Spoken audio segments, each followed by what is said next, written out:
HM घाटमाता news.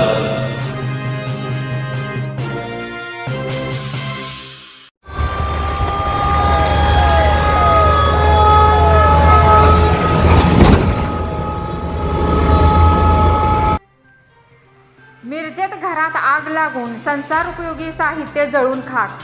आगीचे कारण अस्पष्ट। मिरज येथे खाजा वसाहत गल्ली नंबर 2 मुबारक मुसा मुजावर यांच्या घराला अचानक आग लागली। घरातले सगळे लग्न कार्यात असल्याने घरी कुणीच नव्हते।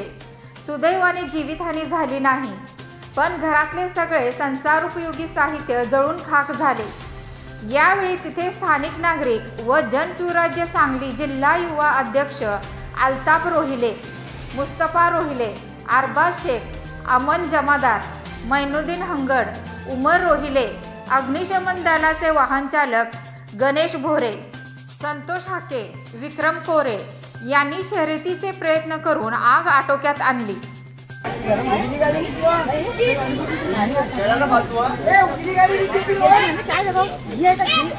खाजा वसाहत गल्ली नंबर 2 येथे आग लागल्याची वर्दी प्राप्त होतात सदर घटनास्थळी येऊन पाणी मारून सदर आग विझवली।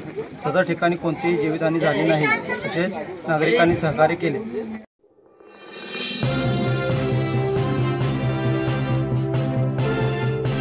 HM घाटमाता news.